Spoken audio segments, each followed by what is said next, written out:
Good morning mga kababayan, kamusta po kayo? Meron po tayong breaking news. Itong si Inday Sara talagang tawang-tawa. Sino bang pinagtatawanan ni Inday Sara mga kababayan? Itong mga ka-wonder, ito nga promotion ni General Torre. Bakit kaya pinagtatawanan ni Inday Sara? Pakinggan po natin mga kababayan ha. Kasi ito talagang matataw rin kayo. Bakit pinagtawanan itong promotion ni General Torre? Matindi Bakit nga ba na-promote itong si Torre? 'Di ba siya yung pinaka-hepe na nagpahuli kay Tatay Digong. Lahat ng mga malalaking alam nyo na, mga tao, mga kilalang tao. Si Kibuloy, siya rin yung nagpahuli. Tapos kay PRRD. So, mga kababayan, na-promote siya bilang bagong Chief PNP. At kapalit ito ni General Marbil. Mga kababayan, eto po, bakit pinagtatawanan ni Inday Sara? Matindi mga kababayan. Pati kayo matatawa dito. Binanatan ni Mayor Baste Duterte at ni Senator Rodante Marcoleta ang promotion ni General Torre bilang hipi ng PNP at si BP Sara. Pinagtawanan ang okay. Pinagtawanan. Si Sal Panelo, tinawag pa nga si Torre na bulldog. Tinawag na bulldog? Aba, matindi pala. Ng mga kilalang politiko. Si Estrada, si Jinggoy Estrada, nag-comment din hinggil sa promotion ni Torre. Okay. Ewan ko sa gobyerno. Bakit nga ba na-promote? Kung ano ang gagawin, basta lang meron kang nagawang tama sa paningin ni BBM, promoted agad. Alerge mga kabibig. So, ito yung mga video reactions ng mga kilalang politiko. VP Sara, Baste Duterte, Marcoleta, hinggil sa promotion ni General Torre. Of course, kayo din naman kabibig, may komento din kayo kung bakit biglang na-promote si Torre. Two-star general, promoted agad. So wala nang tayo magagawa kasi sabi ni Bongbong Marcos, alam mo naman si Bongbong Marcos, kung ano ang gusto niya, mangyayari. Yan ang ginawa ni Torre. Follow orders. Diba? Kahit may nasagasaan na, kahit walang due process, follow orders. Kasi dito rin natawa si Caro Dante mga kababayan kasi nga po, nang huli po itong si Torre ng walang warrant of arrest. 'Di ba? Yun yung ginawa niya kay PRRD. Yung warrant of arrest nandun sa cellphone. Kaya natatawa si Caro Dante dito. Kaya pinagtawanan din pala ni Baste at ilang mga senator itong promotion ni General Torre. Grabe mga wonder, no? Basta may magawa kang tama sa paningin nila, promoted ka na.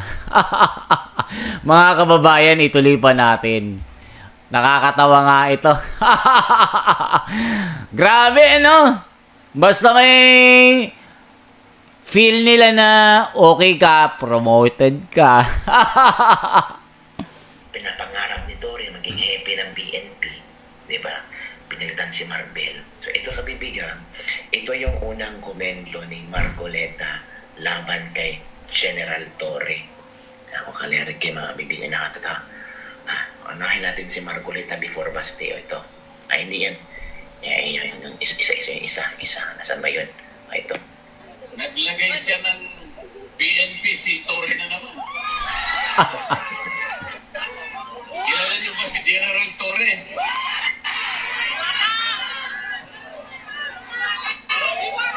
General Torre,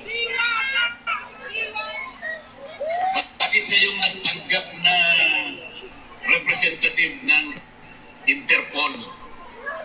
Hindi totoo yun sapagkat kung totoo na nakipag-cooperate ang Interpol sa ating bansa, dapat sana na kausap niya, siguro yung Pangulo ng Pilipinas. Ang sinasabi ni Senator Marcoleta dito, mga kababayan, si Torre, yung pasimuno na ipahuli itong si Tatay Digong na wala po sa due process. Yun yung sinasabi ni Marcoleta. Kaya nga sabi niya, na-promote si Torre. Prinomote ba naman ni BBM? Ginawang general si Torre pa. Yun ang sabi ni General Torre tuloy ni Marcoleta. Kaya nakakatawa ito, mga kababayan. Siyempre, manok niya. Siyempre, favorite niya yan eh. Paborito niyang police yan eh. Kaya yung title ng video, para kang aso tapos nagtatawanan. Mga kababayan, malupit ito Check pa natin. Representative ng Interpol ang pumunta sa Maynila, dala-dala niya yung physical copy ng warrant of arrest. Ganon po yung paraan, hindi po pinakikita sa cellphone. Yung pong counterpart ng Interpol sa Maynila, ito yung PCTC. Ito yung executive director ng kung dapat hindi nagpakita.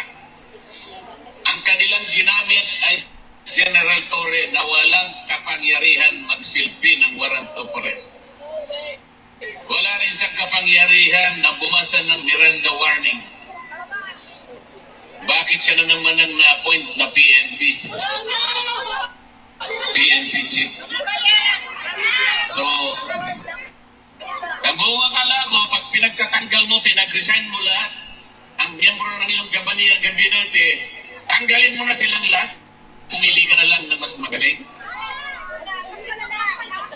O hindi naman totoo eh. So, yun mga kabibig, yun ang reaksyon ni Marcoleta. Di ba? Klaro si BBM, dramatic lang talaga. Tanggal-tanggal sa kabinete pero hindi pala nangyayari. Grabe ang banat ni Marcoleta kay Torre. Ito din, ang banat ni Baste Duterte para kay General Torre. Makinig ka, Torre, ha? Ito yung banat ni Baste para sa iyo. Ako, ito na, makinig tayo. Government ngayon is not based on merit, but tingnan nyo, ano nangyari? You have a TPNP na tatlong ranggo ang tinalunan. Tatlong ranggo. Ang TPNP. It's because this is not merit-based promotion. Pabor-based promotion eh. Diba? So, balik na ako dito, I have to face that. Kasi kung saan na po yung buhato na ng diwata, visit na diba ka, nagpinta lang ng Paris overload, sumali ng party list, naging kidnapper, naging chief PNP si diwata.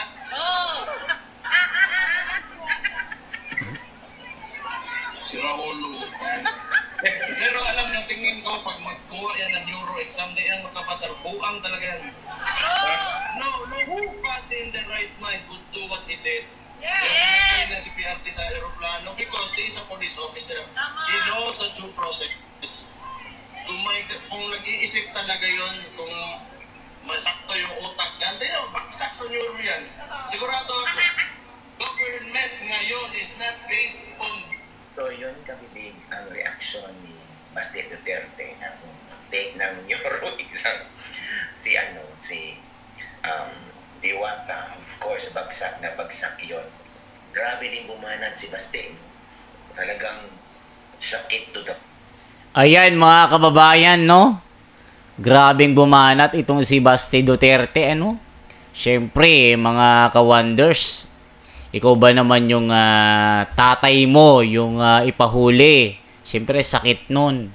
Tapos makikita mo yung humuli, na-promote bilang general. Siyempre, matatawa ka, mga kababayan, di ba?